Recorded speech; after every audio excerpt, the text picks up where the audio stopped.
శ్రీ సాయినాథాయ నమః. శ్రీ సాయి సచరిత్రము 32వ అధ్యాయం. అన్వేషణ, గోఖలే గారి భార్య, ఉపవాసము, బాబా సర్కార్. ఈ అధ్యాయంలో హేమాడ్ పంత్ 2 విషయములను వర్ణించాను. బాబా తన గురువుని అడవిలో ఎట్లు కలిసాను, వారి ద్వారా దైవం ఎట్లు కనెను. గోఖలే వారి భార్య 3 రోజులు ఉపసింప నిశ్చయించుకొనగా ఆమెతో బాబా ఎట్లు ఉపవాస దీక్షను మాన్పించెను.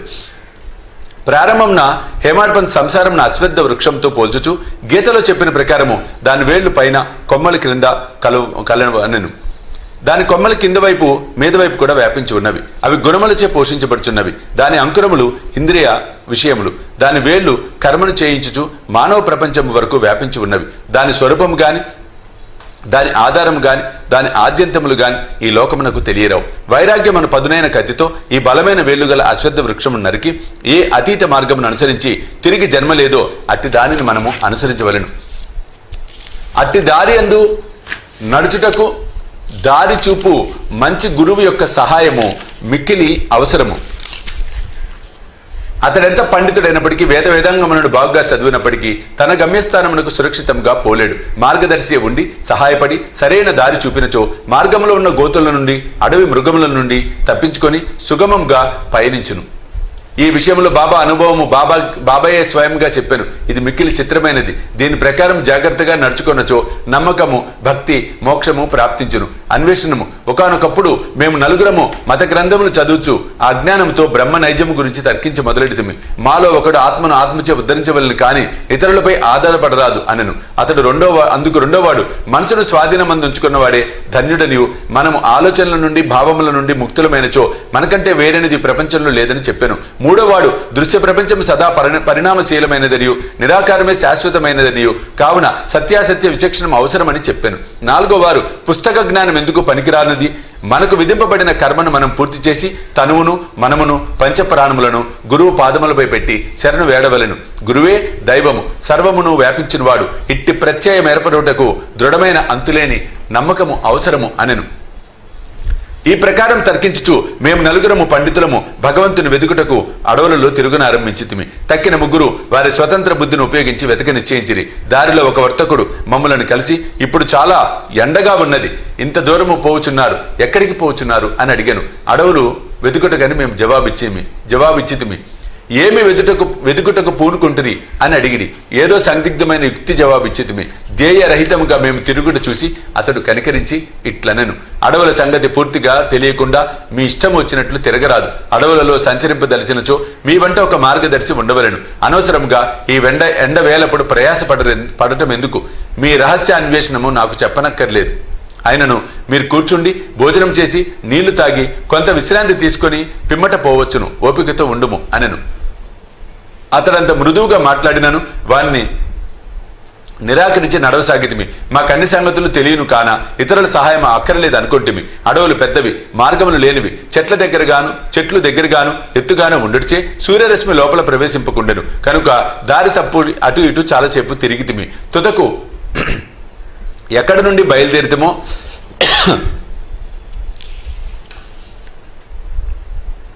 అచ్చటికే అదృష్టవశాత్తు తిరిగి వచ్చితిమి. బంజారా కలిసి ఇట్లనను, మీ తెలివితేటలపై ఆధారపడి మీరు దారి తప్పితిరి. చిన్నదానికి గాని పెద్దదానికి గాని సరైన మార్గము చూపుటకు ఒక మార్గదర్శి ఉండియే తీరవలేను. ఉత్త కడుపుతో ఏ అన్వేషణము జయప్రదము కాదు. భగవంతుడు సంకల్పించినదే మనకు దారిలో ఎవరూ కలవరు. పెట్టిన భోజనము వద్దనకండి, వడ్డించిన విస్తరిని త్రోసివేయకండి. భోజన పదార్థములను అర్పించుట శుభ సూచకము. ఇట్లనుచు తిరిగి మమ్మలను ప్రశాంతముగా భోజనం చేయమని బ్రతిమలాడాను. నా మిత్రులు ముగ్గురు ఈ మాటలను లక్ష్యపెట్టగా భోజనం చేయకుండా ప్రయాణము సాగించిరి. వారి హఠము ఆ విధముగా ఉండెను. నేను మాత్రము ఆకలితో దాహముతో ఉంటిని. బంజరి చూపిన అసామాన్య ప్రేమకు లొంగిపోతుని. మేమెంతో తెలివైన వారం అనుకుంటుమి, కానీ దయా దాక్షిణ్యములకు దూరమైతిని. బంజారా చదువుకున్నవాడు కాడు, యోగ్యత లేనివాడు, తక్కువ జాతివాడు, కానీ వాని హృదయము ప్రేమమయము. భోజనము చేయమని మమ్మల్ని వేడెను. ఈ విధముగా ఫలాపేక్ష లేకుండా ఎవరైతే ఇతరులను ప్రేమించెదరో వారు నిజముగా నాగరికులని ఎంచి వాని ఆతిథ్యము ఆమోదించుటయే జ్ఞానమునకు ప్రథమ సోపానము అని అనుకుంటుని. మిక్కిలి మర్యాదతో అతడు పెట్టిన భోజనము నేను తిని నీళ్లు త్రాగి తిని. ఏమి ఆశ్చర్యము! వెంటనే మా గురువు గారు వచ్చి మా ఎదుట నిలిచితిరి. వారు అడుగుడిచే జరిగిన వృత్తాంతము చెప్పి తిని. అప్పుడు వారు నాతో, వచ్చుటకు ఇష్టపడదరా అప్పుడు వారు, నాతో వచ్చుటకు ఇష్టపడదరా, మీకు కావలసినదేదో నేను చూపెదను, నా యందు విశ్వాసమున్న వారికే జయము అనిది. తక్కిన వారు వారి మాటలకు సమ్మతింపక ఎక్కడికో వెళ్ళిపోయేది. నేను మాత్రము వారికి గౌరవపూర్వకంగా నమస్కరించి ఆజ్ఞకు లోబడి తిని. అంతటా వారు నన్ను ఒక బావి వద్దకు తీసుకుని పోయేది. నా కాళ్లను తాడుతో కట్టి నన్ను తలక్రిందులుగా ఒక చెట్టుకు గట్టి బావిలో నీళ్లకు 3 అడుగుల మీదుగా నన్ను వేలాడదీసిరి.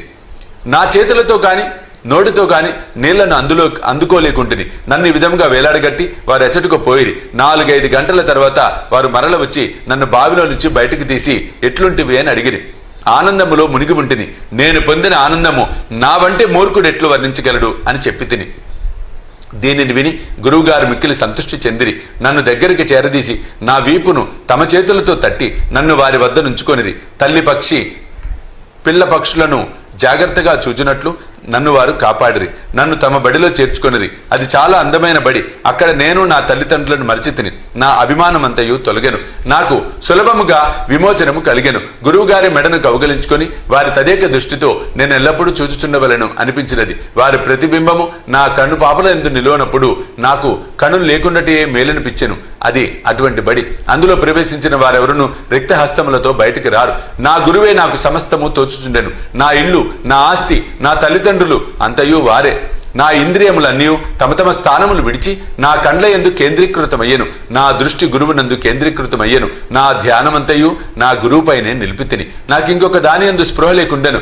వారిని ధ్యానము చేయనప్పుడు నా మనసు, నా బుద్ధి స్తబ్దమగుచుండెను. నిశ్శబ్దముగా వారికి నమస్కరించుచుంటిని.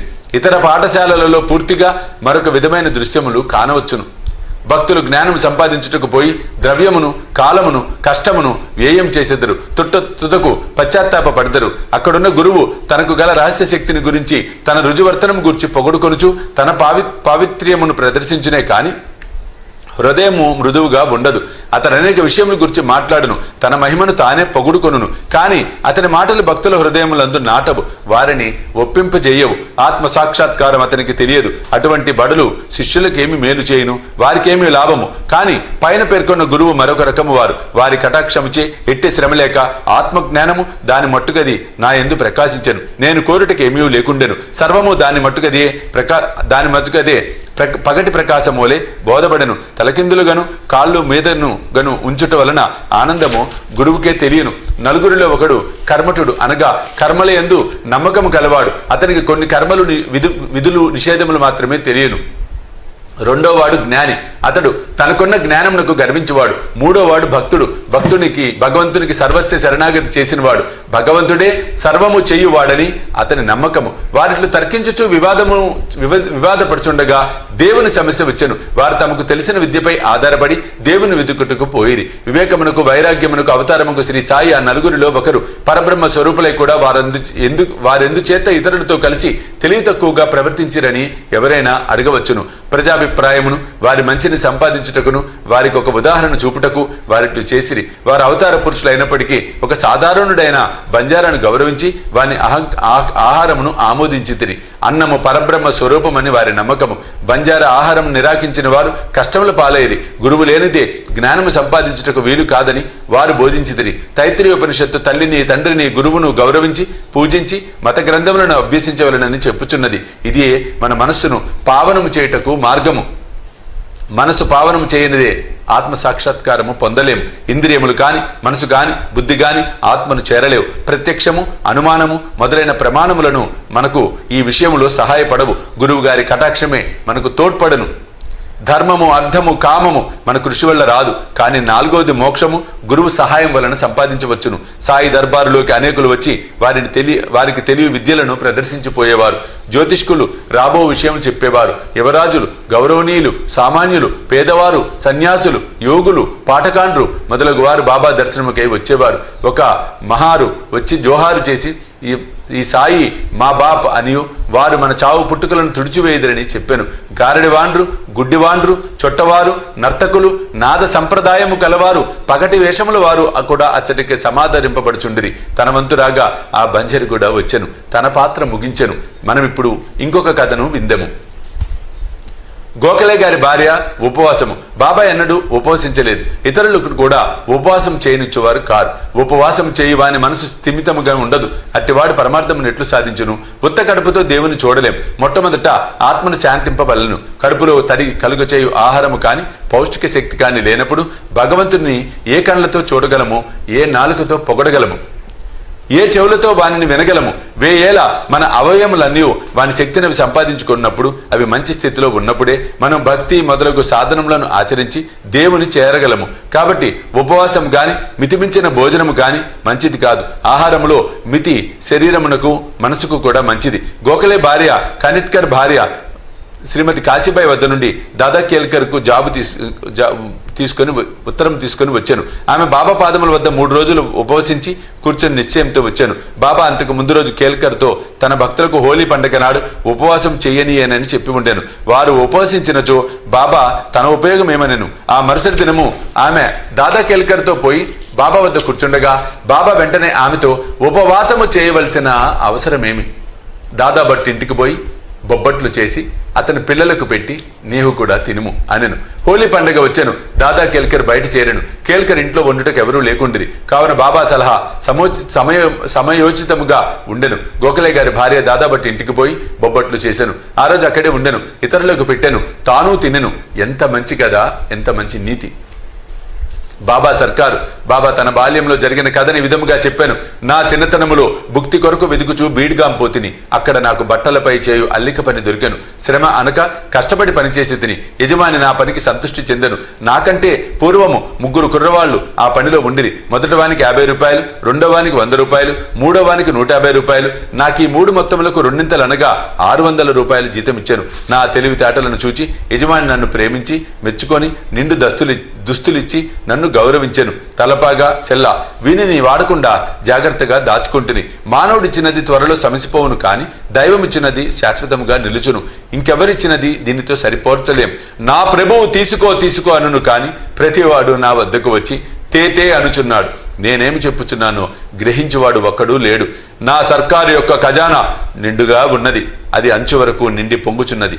నేను త్రవ్వి ఈ ధనమును బండలో తీసుకొని పొండు. సుపుత్రుడైన వాడు ఈ ద్రవ్యమంతయు దాచుకొనవలెను అనుచున్నాను. నా ఫకీరు చతురత, నా భగవానుని లీలలు, నా సర్కారు అభిరుచి మిక్కిలి అమోఘమైనవి. నా సంగతేమి? శరీరము మట్టిలో కలియును, ఊపిరి గాలిలో కలియును. ఇట్టి అవకాశము తిరిగి రాదు. నేనెక్కడికో పోయేదను, ఎక్కడనో కూర్చుండెదను. మాయ నన్ను మిగుల బాధించుచున్నది. అయినప్పటికీ నా వారి కొరకు నేను ఆతురపడెదను. ఎవరైనా ఏమైనా సాధన చేసినచో తగిన ఫలితము పొందెదరు.